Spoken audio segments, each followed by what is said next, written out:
Olá, boa noite. Você acompanha a partir de agora o Jornal da Justiça. O Tribunal de Justiça de Alagoas aproveitou o carnaval e foi às ruas para mais uma campanha de proteção à mulher. A ação foi para combater a violência doméstica. Esse é o destaque de hoje e você vai ver também. Nos dias de folia, os cuidados com a alimentação na rua. Dá preferência a alimentos que já estejam embalados. Justiça de São Paulo condena a loja a indenizar cliente que foi filmada no provador de roupas por um funcionário. Não basta só alegar que foi filmado, tem que tentar fazer prova disso, seja testemunha, vídeo. E conheça as novas regras sobre divulgação de pesquisas eleitorais. Uma das principais alterações está relacionada ao candidato que tiver o registro de candidatura sob júdice.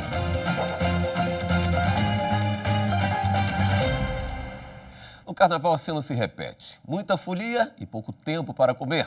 Aí o folião vai na primeira barraca e pede aquele hambúrguer com maionese, ovo, salada.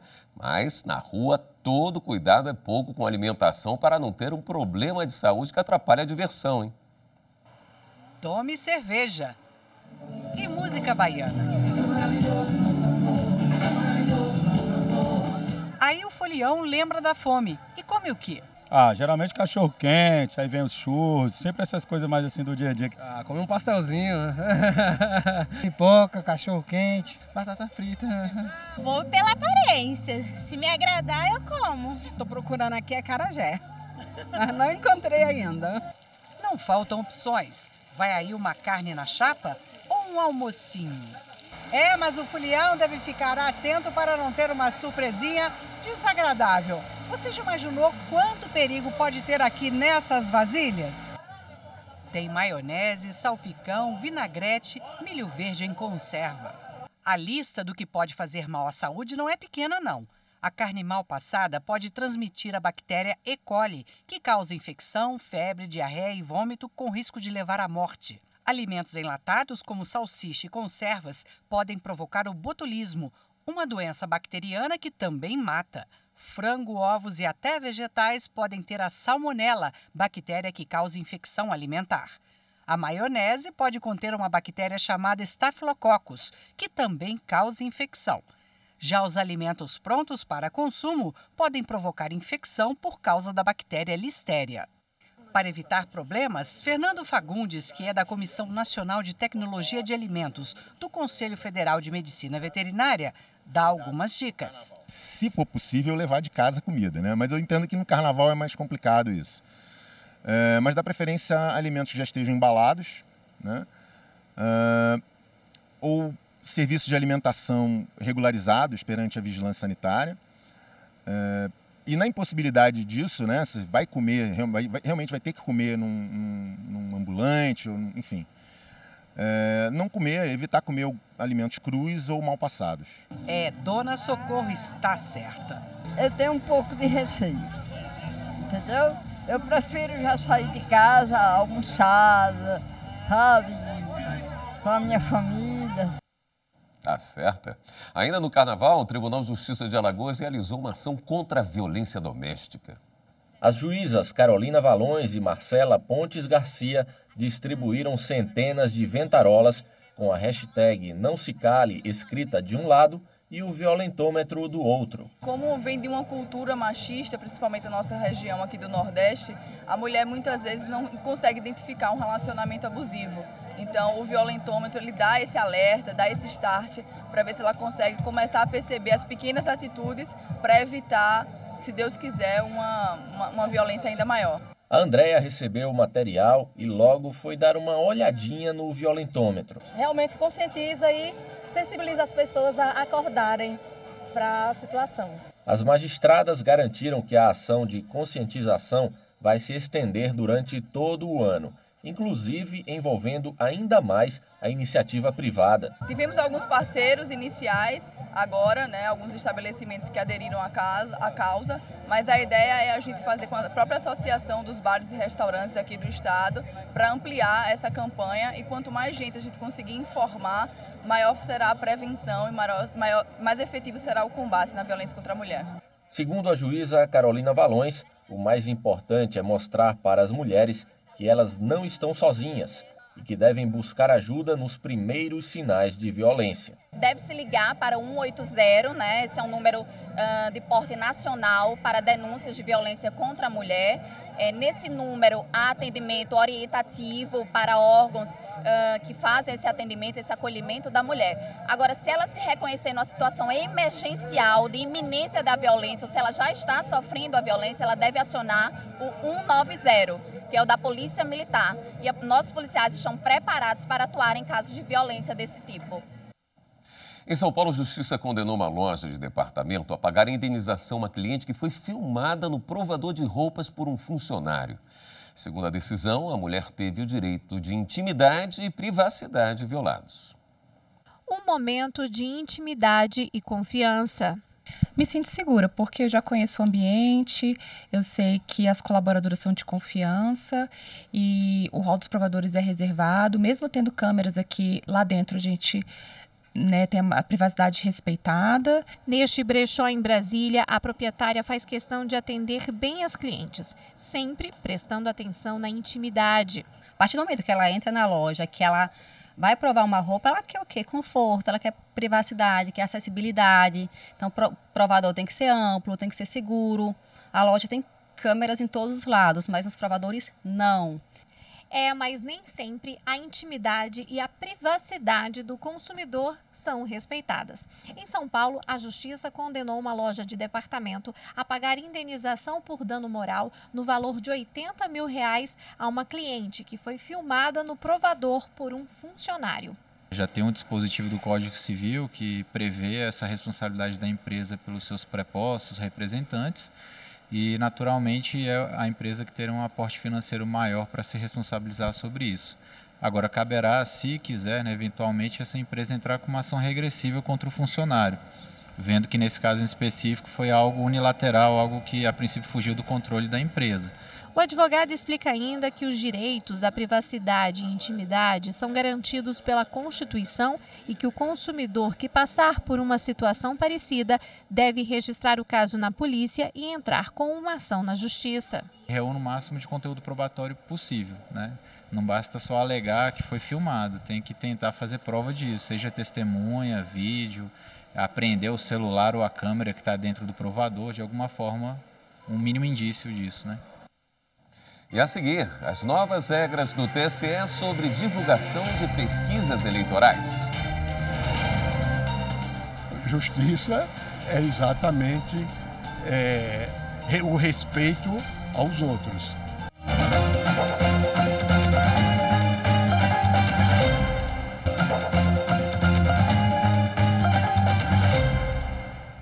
Você já foi ao cartório eleitoral para fazer o cadastro da sua biometria?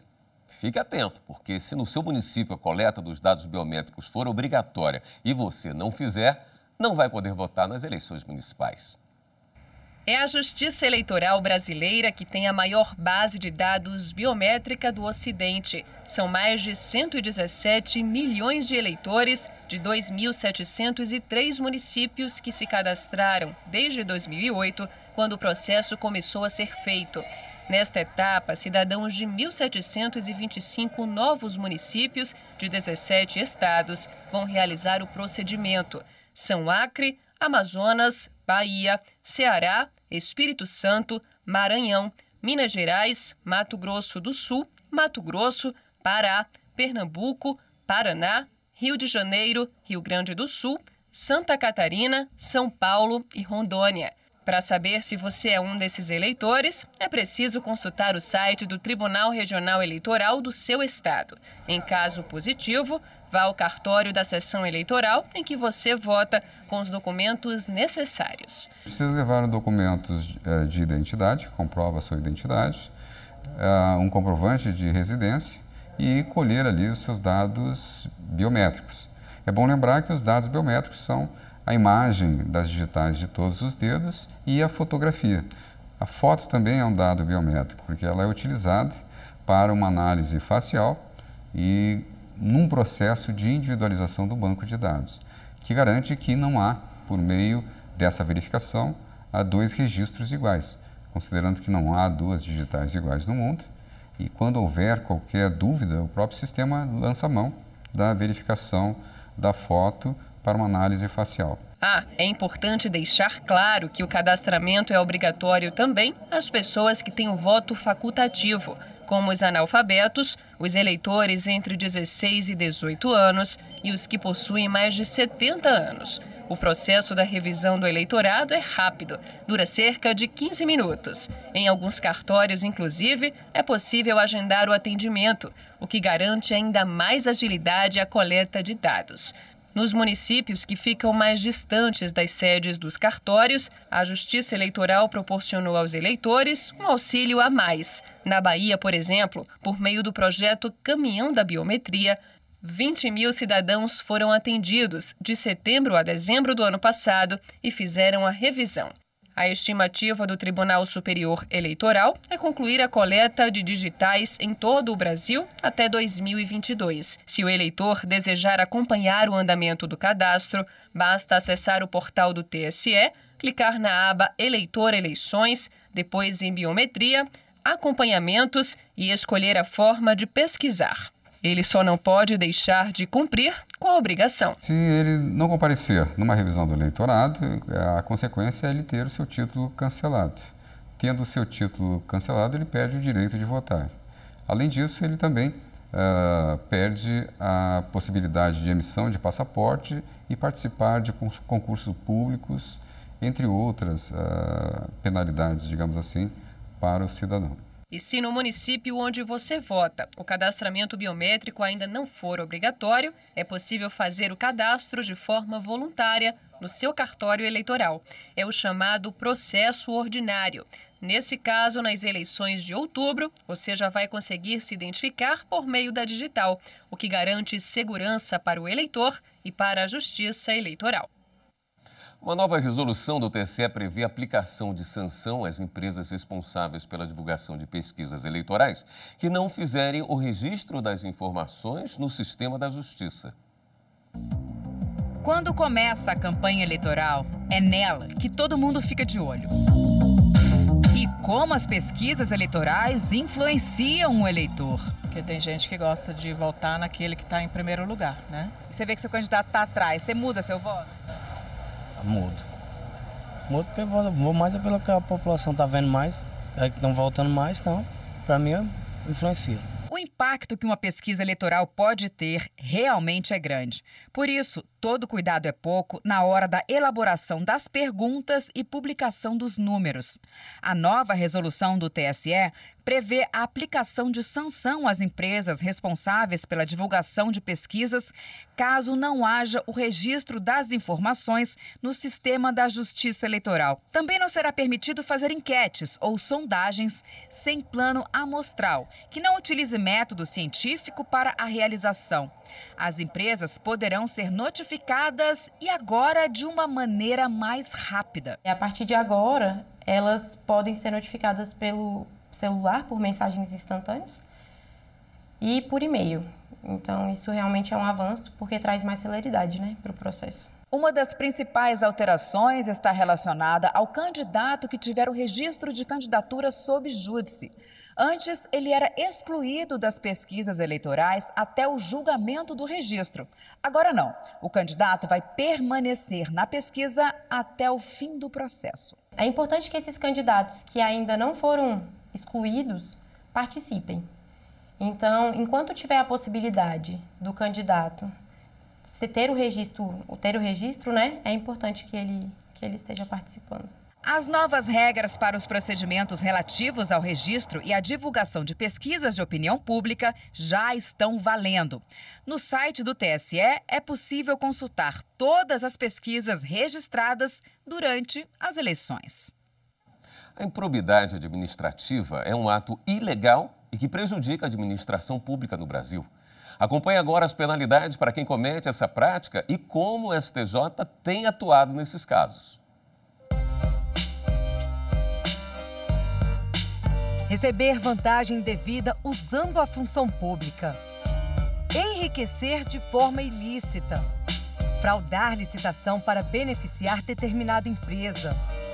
Revelar segredos. Esses são alguns exemplos de improbidade administrativa, um ato ilegal cometido contra a máquina pública.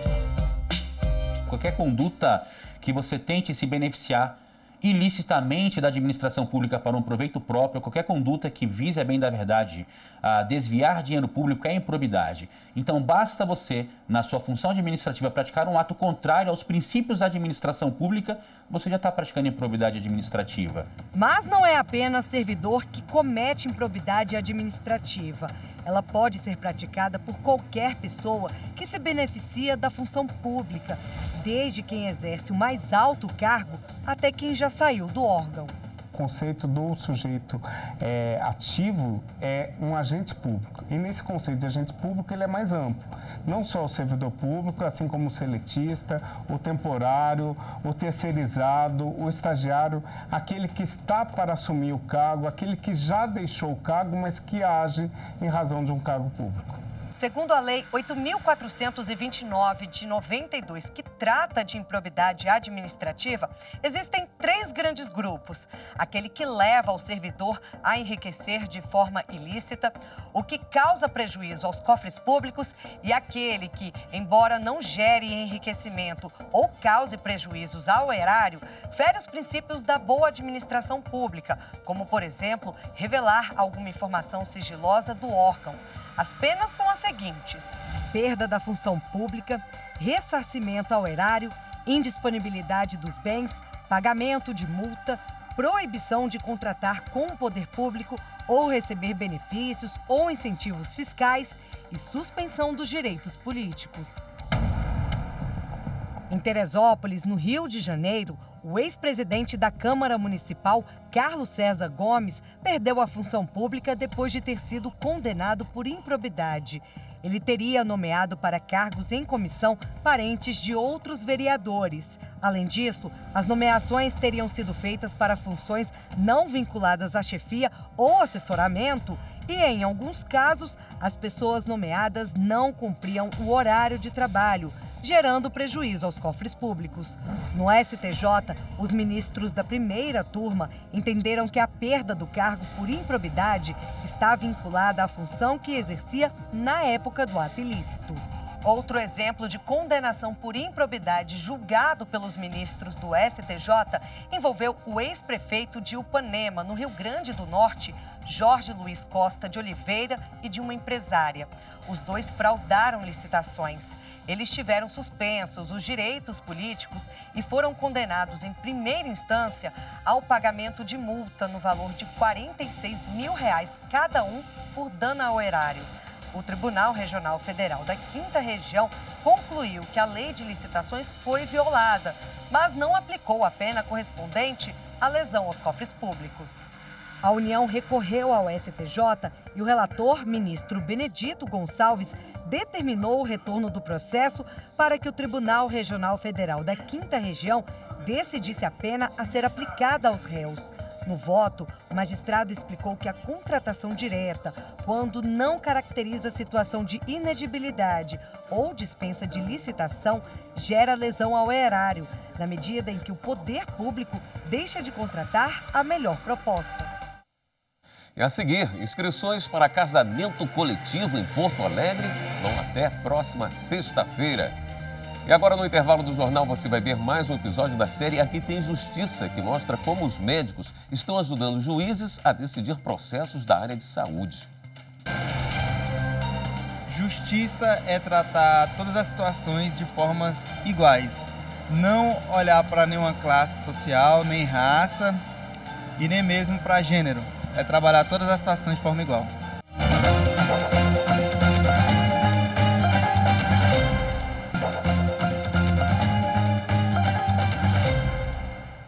Uma reportagem especial do TRT da Bahia mostra a atuação da Justiça Trabalhista no Complexo Industrial de Camaçari, o maior do Hemisfério Sul. 110 empresas, 45 mil empregos, 15 bilhões de dólares em negócios por ano, 1 bilhão de reais em ICMS para o Estado. Estamos falando do maior complexo industrial integrado do Hemisfério Sul. Os dados são do COFIC, Comitê de Fomento à Indústria de Camaçari.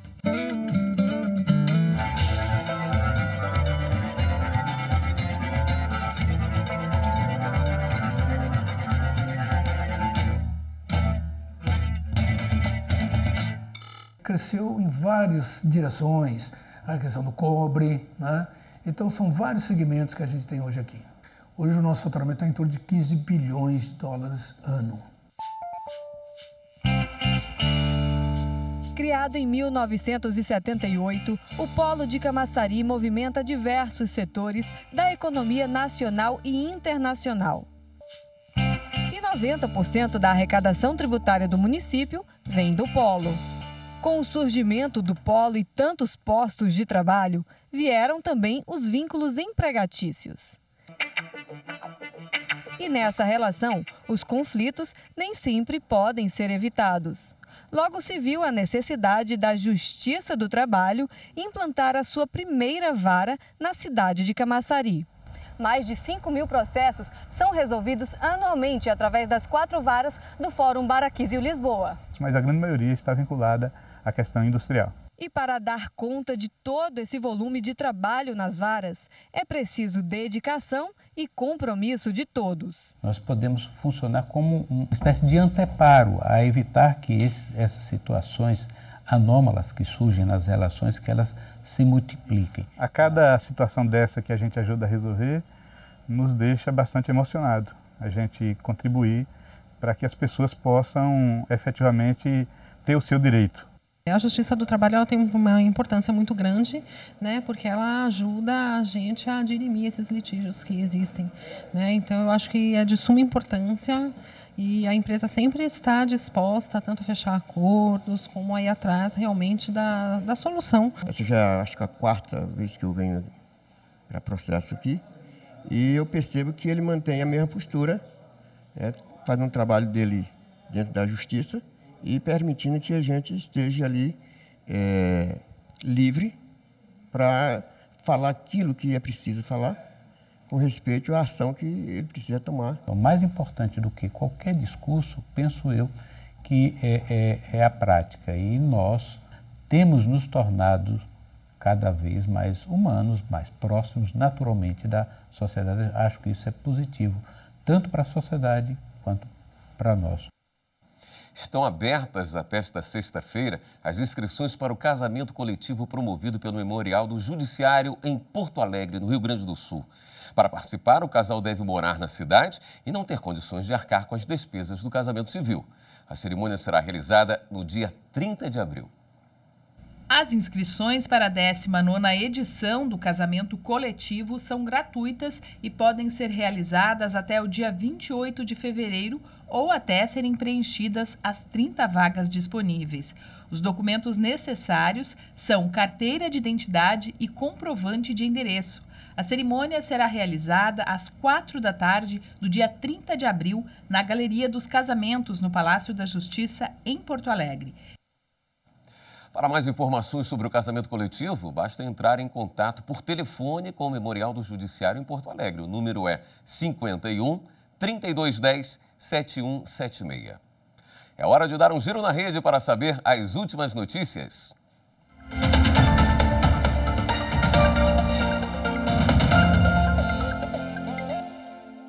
Vamos até a redação do Jornal da Justiça falar com a repórter Viviane Novaes, que tem as últimas informações. Viviane, boa noite. Boa noite, Willy. Boa noite para todo mundo. Olha, a gente começa o giro falando de carnaval. A Polícia Militar do Estado de São Paulo prendeu mais de 1.300 pessoas de sexta até amanhã desta terça-feira. Mais de 1 tonelada de drogas e 93 armas foram apreendidas. O número de policiais militares presos no Ceará chega a 47, segundo a Secretaria de Segurança Pública do Estado. Desse total, 43 foram presos por deserção, ou seja, abandono de serviço, 3 por participação em motim e 1 por queimar um carro particular. O motim de PMs começou na terça-feira passada. Desde então, o número de assassinatos no estado já soma 170.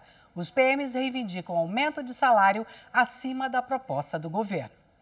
A Justiça Federal no Maranhão determinou que o Estado e o DENIT regularizem a obra de duplicação da BR-135 entre Bacabeira e Miranda do Norte. A ação é resultado de uma investigação do Ministério Público Federal que apontou falta de consulta prévia às comunidades quilombolas afetadas pela obra e a recusa do DENIT em considerar as regras da Fundação Cultural Palmares. Bem, o Giro fica por aqui. As reportagens do Jornal da Justiça estão no YouTube. Procure lá, TV Justiça Oficial. William. Obrigado, Viviane. E o Jornal da Justiça também termina aqui. Mas não se esqueça, mande seu recado ou sugestão de reportagem para o nosso WhatsApp 61992606116. Uma ótima noite para você. Até amanhã.